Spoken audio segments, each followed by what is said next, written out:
નમસ્કાર, ન્યૂઝ બુલેટિનમાં આપનું સ્વાગત છે। હું છું પંકજ શર્મા। શરૂઆત મહત્વપૂર્ણ ખબરથી કરીશું। સમાચાર આવી રહ્યા છે સિદ્ધપુરથી। પાટણના સિદ્ધપુરમાં વાતાવરણમાં પલટો જોવા મળી રહ્યો છે। સિદ્ધપુર શહેર સહિત આસપાસના ગ્રામીણ વિસ્તારોમાં પણ વરસાદી માહોલ જામ્યો છે। કેટલાક ગ્રામ્ય વિસ્તારોમાં ધોધમાર વરસાદ ખાબક્યો। કાલેડા ગામે ધોધમાર વરસાદથી ગ્રામ્ય માર્ગ પર નદી વહેતી હોય તેવા દ્રશ્યો જોવા મળ્યા। ગાંગલાસણ, તાવડિયા, કાલેડા અને કુંવારા સહિતના વિસ્તારોમાં વરસાદ વરસ્યો। તો સિદ્ધપુર અને આસપાસના ગ્રામીણ વિસ્તારોમાં ધોધમાર વરસાદથી ઠેર ઠેર પાણી વહેતા થયા। સિદ્ધપુર તાલુકાના વાતાવરણમાં પણ અચાનક પલટો આવ્યો। રાજ્યમાં અનેક વિસ્તારોમાં આજે હળવાથી મધ્યમ વરસાદી ઝાપટા જોવા મળ્યા।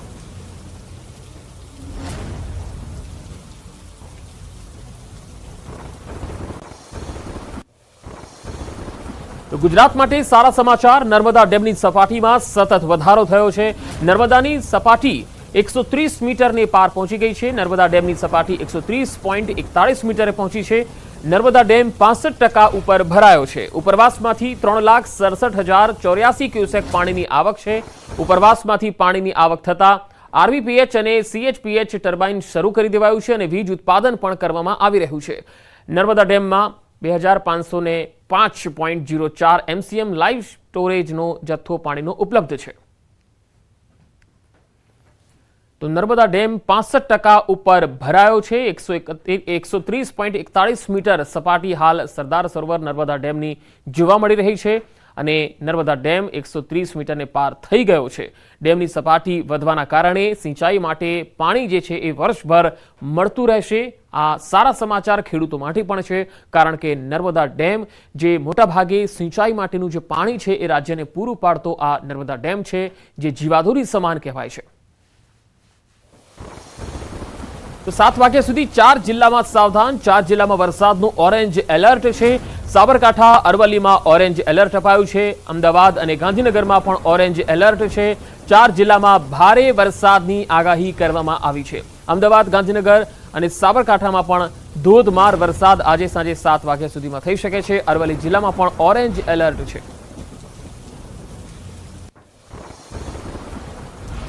ઉત્તર ગુજરાતમાં ભારે વરસાદની આગાહી। બનાસકાંઠા, સાબરકાંઠા અને અરવલ્લીમાં ભારે વરસાદ પડી શકે। મહીસાગરમાં પણ ભારે વરસાદની આગાહી છે। કાલે પણ ઉત્તર ગુજરાતમાં વરસાદનું યલો એલર્ટ છે। અમદાવાદ, ગાંધીનગરમાં મધ્યમ વરસાદની આગાહી છે।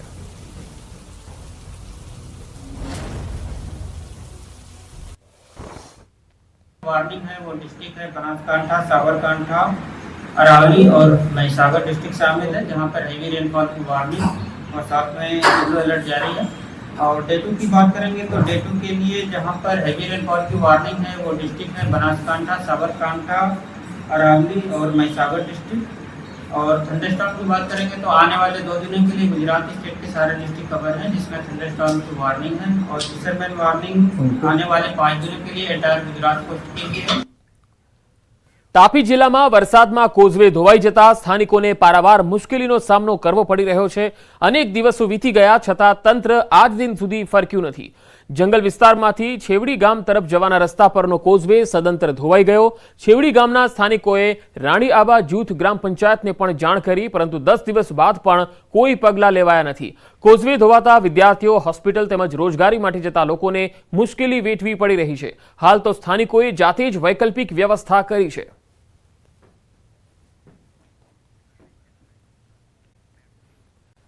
સુરતમાં નકલી ચલણી નોટ ઝડપાઈ। 500, 200 અને 100ના દરની નોટ પકડાઈ છે। કુલ 214 નોટ ઝડપાઈ છે। આરોપી ઘરે જ આ નકલી નોટ છાપતો હતો। પ્રિન્ટર અને કાગળ સહિતની સામગ્રી જપ્ત કરાઈ છે। 500ના દરની 68, 200ના દરની 114 નોટ મળી આવી છે, જ્યારે 100ના દરની 32 નકલી નોટ મળી આવી છે।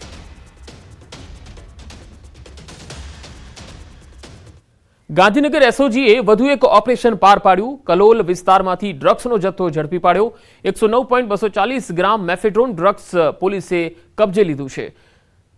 10,92,400ની કિંમતનું આ મેફેડ્રોન ડ્રગ્સ સહિત 11.01 લાખનો મુદ્દામાલ કબજે લેવાયો છે। ઝડપાયેલો આરોપી ગૌરાંગ સોલંકી કલોલના બોરીસનાનો રહેવાસી છે। આરોપીની ધરપકડ કરી પોલીસે આગળની તપાસ હાથ ધરી છે। બોટાદના ગઢડાના ઢસા નજીક એક ગોઝારો અકસ્માત થયો, જ્યાં પૂર ઝડપે સ્પીડ બ્રેકર પાર કરતા અકસ્માત થયો। કાર ચાલકે સ્ટીયરિંગ પરથી કાબુ ગુમાવતા કાર અથડાઈ હતી। 1 માસ પહેલા થયેલા અકસ્માતનો વિડીયો વાયરલ થયો છે। કાર રોડની સાઈડમાં રહેલા જેસીબીમાં ધડાકાભેર અથડાઈ હતી।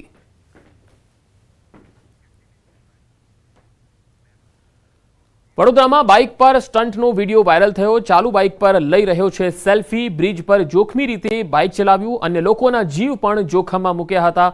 તસવીરોમાં જોઈ શકાય છે કે કેવી રીતે બાઇક પર સ્ટંટ કરી રહ્યો છે આ યુવક। અન્ય 2 યુવક તેની પાછળ બેઠા છે અને પાછળ એક બાઇક પર જે વ્યક્તિ આવી રહ્યો છે તેણે આનો વિડીયો બનાવી લીધો છે। બાઇક પર આ પ્રકારનો સ્ટંટ જીવને જોખમમાં મૂકી શકે છે। ક્યારે પણ આ પ્રકારે સ્ટંટ ન કરવા જોઈએ। ટ્રાફિક નિયમોનું પણ આ અહીંયા સરેઆમ ઉલ્લંઘન થઈ રહ્યું છે અને આવા યુવકો સામે અથવા તો આવા પ્રકારના તત્વો સામે પણ એક્શન લેવા જોઈએ, કારણ કે આ પ્રકારના વિડીયો વારંવાર સામે આવી રહ્યા છે। લોકો હજુ પણ સુધરતા નથી। આદિવાસીઓના મૂળભૂત અધિકારોના સામાજિક, આર્થિક અને ન્યાયિક રક્ષણ માટે દર વર્ષે 9 ઓગસ્ટના રોજ વિશ્વ આદિવાસી દિવસની ઉજવણી થાય છે। વર્ષ 1994માં અમેરિકામાં પહેલી વખત આદિવાસી દિવસની ઉજવણી થઈ હતી અને ત્યારથી 9 ઓગસ્ટનો દિવસ સમગ્ર વિશ્વમાં આદિવાસી દિવસ તરીકે ઉજવવામાં આવે છે। ત્યારે અંકલેશ્વર, માંડવી, નવસારી તેમજ છોટાઉદેપુર જિલ્લાના બોડેલી, અલીપુરામાં આદિવાસી દિવસની ઉજવણી કરવામાં આવી હતી। રંગેચંગે નાચગાન સાથે આદિવાસી દિવસની ઉજવણી થઈ। આદિવાસી સમાજે ઢોલ, નગારા અને ડીજે સાથે રેલીનું આયોજન કર્યું હતું। આદિવાસી ભાઈ બહેનો તેમજ તેમના પરંપરાગત વસ્ત્રો પરિધાન કરી તીર, કામઠા અને પારીઓ જેવા શસ્ત્રો સાથે મોટી સંખ્યામાં રેલીમાં જોડાયા હતા। સુરત જિલ્લામાં મેઘરાજા મન મૂકીને વરસતા આ સિઝનમાં 83% જેટલું ખેતી પાકોનું વાવેતર પૂર્ણ થઈ ગયું છે। સૌથી વધુ વાવેતર ઉમરપાડા અને ઓલપાડ તાલુકામાં થયું તો સૌથી ઓછું વાવેતર 84 તાલુકામાં થયું। બારડોલી, કામરેજ, માંડવી, મહુવા, માંગરોળ તાલુકામાં પણ સરેરાશ 12,000થી વધુ હેક્ટરમાં ખેડૂતોએ વિવિધ પાકોની વાવણી કરી છે। જિલ્લામાં સૌથી વધારે વાવણી ડાંગરની થઈ તો શાકભાજી, સોયાબીન, કઠોળ સહિતના પાકોનું પણ મોટી સંખ્યામાં વાવેતર થયું છે। જિલ્લામાં સિઝનનો કુલ 49 ઇંચ વરસાદ પડી ચૂક્યો છે। જે ગુજરી ભાત લગભગ 110 કે 115 દિવસની અંદર એનો એ પાક મળતો હોય છે અને આ વર્ષે લગભગ વરસાદની શરૂઆત સારી થવાથી અમે સારું એવું રોપણી કરી છે અને હવે પછી એવી આશા રાખીએ કે ભાઈ પાછળ જતા વરસાદ ઓછો રહે તો ગુજરી ભાતની અંદર જો છેલ્લે વરસાદ ઓછો પડે તો પાક સારો થાય એવી આશા અમને છે।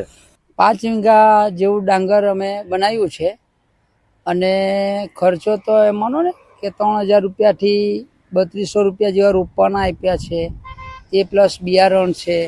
વરસાદ ટાઈમે વ્યવસ્થિત પડી ગયો છે અને અમે આ વાવણી કરી ચૂક્યા છે બરાબર।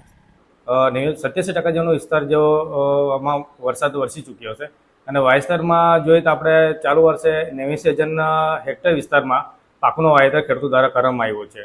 આમાં તાલુકા વાઇઝ જોઈએ તો આપણે ઓલપાડ તાલુકામાં ડાંગર પાકમાં 24,000 કે તેનાથી વધુ વિસ્તારમાં હેક્ટરમાં એનું વાવેતર થઈ રહ્યું છે અને ખાસ કરીને માંગરોળ છે, માંડવી છે, ઉમરપાડા છે, જ્યાં ટ્રાઇબલ વિસ્તારમાં પણ ડાંગર પાકોનું અને અન્ય કઠોળ પાકો છે જેનું વિસ્તાર સારા પ્રમાણમાં વાવેતર થઈ રહ્યું છે। ગીરમાં સિંહના અકાળે મોતનો મામલો હાઈકોર્ટમાં સુનાવણી હાથ ધરાઈ હતી। ચીફ કન્ઝર્વેટર ઓફ ફોરેસ્ટને નોટિસ ફટકારવામાં આવી છે। કોર્ટનો અનાદર કરવા મામલે આ નોટિસ ફટકારવામાં આવી। સોગંદનામામાં સાચી વિગત ન આપવા બદલ કોર્ટ નારાજ જોવા મળી। કોર્ટ મિત્ર વિસ્તૃત રિપોર્ટ રજૂ કરશે। રેલવે અને વન વિભાગને ખુલાસો આપવાનો આદેશ પણ કરવામાં આવ્યો છે। તો કોર્ટનો અનાદર કરવાના મામલે આ નોટિસ હતી, કારણ કે સોગંદનામામાં સાચી વિગત ન આપવા બદલ કોર્ટે નારાજગી વ્યક્ત કરી હતી। રેલવે અને વન વિભાગને ખુલાસો આપવા આદેશ કર્યો છે।